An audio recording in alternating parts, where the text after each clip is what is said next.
ni may titiro. Maghapong nakayoko, di man lang nakaupo, di man lang makatayo. Ha! Ay naku! Ang taas ng sikat ng araw! Madami na naman ako nagawa. Pahinga muna ako. Uy, puta! Anong ginagawa mo? Magandang hapon po, Ginoong Felipe. Ano maganda sa hapon kung wala pang natatami ang lupa ko? Haya, lechika! Ha? Ay naku! Tanong.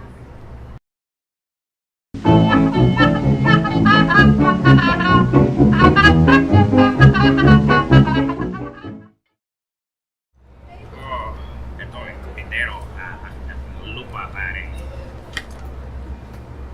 Agrarian reform, pamamahagi ng lupang pang-agrikultura, or in English, the distribution of land among the farmers of the country.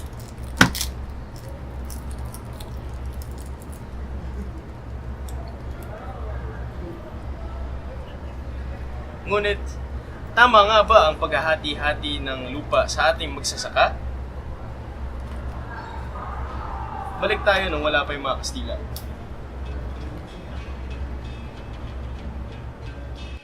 Noong pre-colonial times, ang lupa dati ay pagmamayari ng komunidad o barangay. Ito ay isang maliit na gobyerno na binubuo ng 30 hanggat 100 na pamilya na pinangangasiwaan ng isang dati. Lahat sa barangay, kahit sino pa man, may karapatan magkalupa, tamang hati sa mga produkto, at tamang bayad sa kanilang trabaho. Lahat sa barangay, kahit sino ka man, may karapatan magkalupa, tamang hati sa mga produkto, at tamang bayad sa kanilang trabaho. Napakakatarungan naman ng panahon noon. Ano kaya ang nangyari?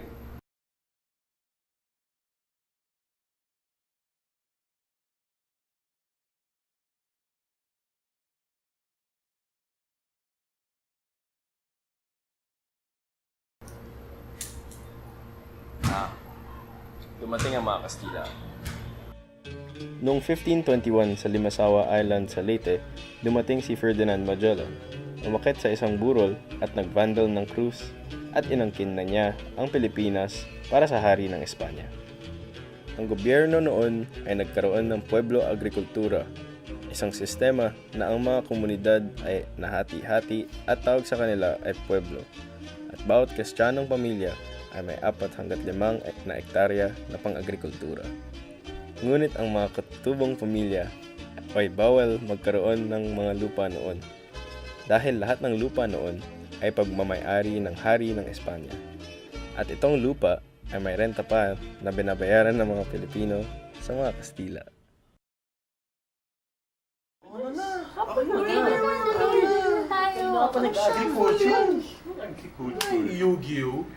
Ang mga lupa sa Pilipinas dati ay hinahanap ito sa mga Espanyol. Friar lands para sa mga lupang pangrelihiyon. Repartimientos para sa mga Kastila na nasa militar at encomienda. Laro na tayo! O tapos? Di mo ba nilalagay yung sayo? Oo nga pala. Ano yan? Ano yan? Oo, teka. Bagal naman ito. Dahil pa kasi sinasabi nila pa. Aabot din yan, pare. Lupa na binigay sa mga Kastila o mga encomiendero na may karapatan na kunan ng buwis ang magsasaka. Ang mga magsasaka ay hindi binigyan ng karapatan magkaroon ng sariling lupa na pang-agrikultura. At noong 19th century, nabukas ang Pilipinas world market at dahil dito, nagkaroon ng mga hacienda.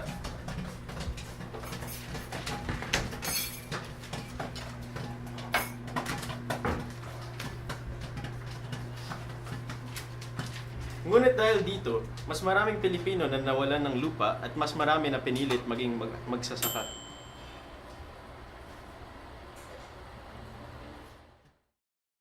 Kape-kape na ako.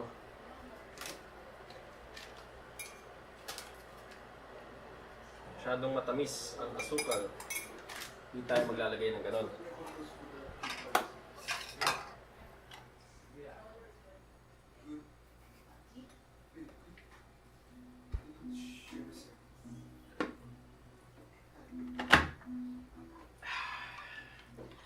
At ang mga abusadong enkomendero ay nangolekta ng buwis sa mga magsasakang Pilipino.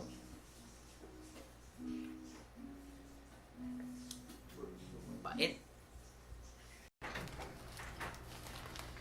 Grabe nga naman ang hinagpis ng mga magsasaka sa mga Kastilang hasyendero. Buti na lang, wala na sila sa Pilipinas, di ba?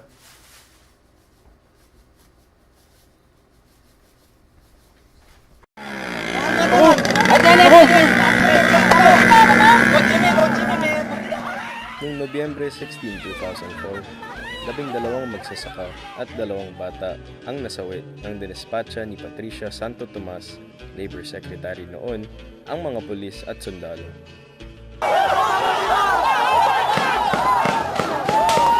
Pinaglalaban ng mga magsasaka noon ang tamang buwis, pangdagdag sa mga benepisyo.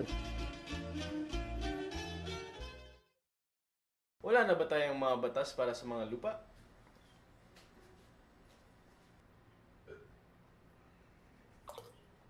Pai, talaga? Lakas ng dugo?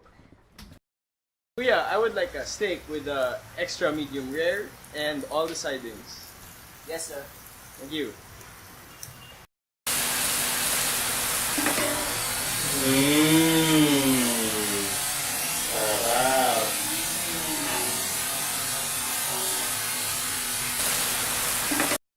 Wow, what a beautiful steak.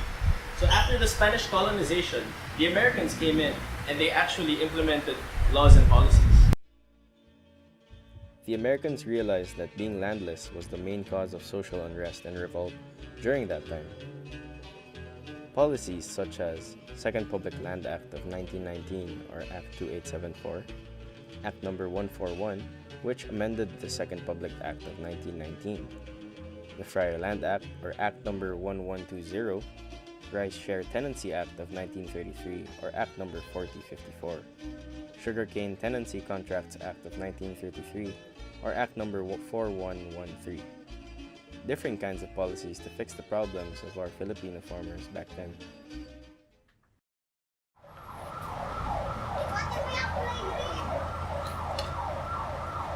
So did these laws and policies actually help the Filipino farmers?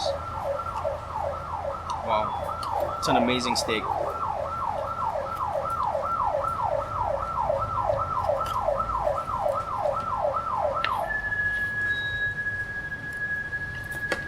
Definitely American. No, it further worsened the land ownership situation, where there was no limit on the size of land holdings one could possess. Land holdings were once again concentrated in the hands of fewer individuals who can afford to buy, register, and acquire fixed titles of their properties. Hence, more lands were placed under tenants. And because of this widespread peasant uprisings, headed by the armed peasants group known as Colorum and Sakdalista. And during the Japanese era, peasants and workers organized the Hukbalahap as an anti-Japanese group. The Hukbalahap believed that war was a golden opportunity for People's Initiative to push pro-poor programs. Landlords were overpowered by the peasants, but unfortunately, at the end of the day, through the help of the military police and civilian guards, landlords were able to retrieve their lands from the Hukbalahap. So tama nga ba ang mga ginawa nila Luis Tarok ng Hukbalahap at ni Benigno Ramos ng leader ng Sakladista na galit kay Manuel Quezon noon? Kulang nga ba ang ginawa ng ating gobyerno? Bakit nga ba galit na galit si Benigno Ramos kay Tatang Quezon? Kulang ba ang mga ginawa ni Manuel Quezon? Ang RA 4054 or the Rice Tenancy Law? The first law on crop sharing which legalized the 50-50 share between landlord and tenant. Or the 1935 Constitution provided specific provisions on social justice and expropriation of landed estates for distribution to tenants as a solution to the land ownership and tenancy problems. Or the Commonwealth Act No. 461 specified that dismissal of a tenant should first have the approval of Tenancy Division of the Department of Justice. Or Commonwealth Act No. 608 was enacted to establish security of tenure between landlord and tenant. It prohibited the common practice among landowners of ejecting tenants without clear legal grounds. So actually, I guess Quezon did a lot for agrarian reform back then. Diba ate? So President Quezon actually laid down a social justice program which focused on the purchasing of large haciendas which were divided and sold to tenants. This administration was responsible in establishing the National Rice and Corn Corporation and assigning public defenders to assist peasants in court battles for their rights to till the land.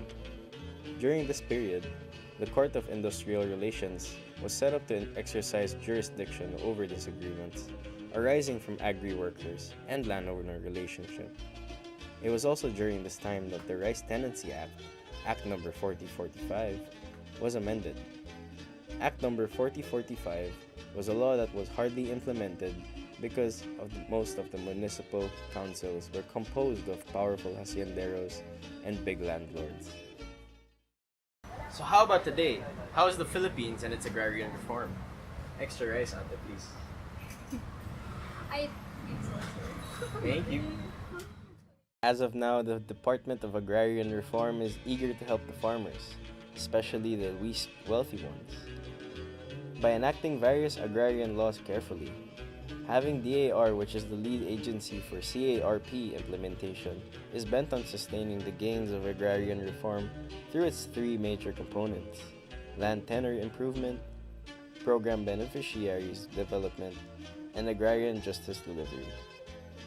In a news article posted in the official website of the department, Secretary Rafael V. Mariano decided to alter the laws and policies to deliver a just and reasonable agrarian affair.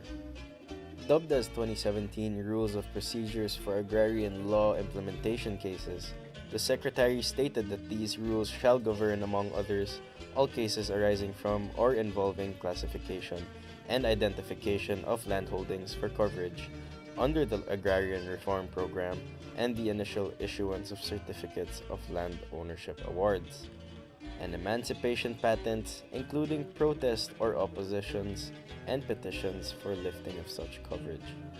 This also includes, but not limited to, classification, identification, inclusion, exclusion, qualification, or disqualification of potential farmer beneficiaries, subdivision surveys of land under the Comprehensive Agrarian Reform Program, and other agrarian cases, disputes, matters, or concerns referred by the Secretary to the Regional Director, other DAR officials, or in other cases where the Secretary assumes jurisdiction. So, ngayon alam nyo na ang agrarian reform sa Pinas. Madami na tayong dinaanan, ngunit madami pa rin tayong kailangan kainin ng bigas.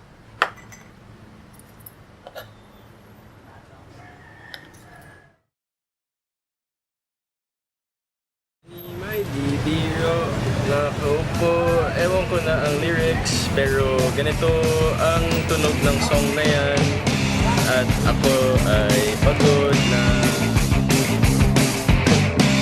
Magtanim ay bibiro, maghapon kang nakayuko, di man lang makatayo, di na rin makaupo, kaso ko'y namamani. Wala na ba tayong mga batas para sa mga lupa?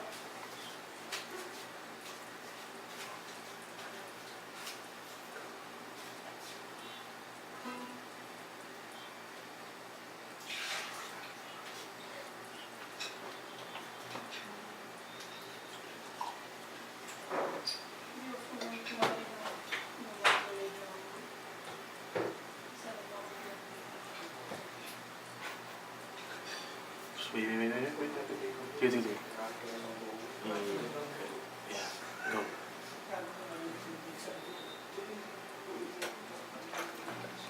Pait talaga. Lasang dugo.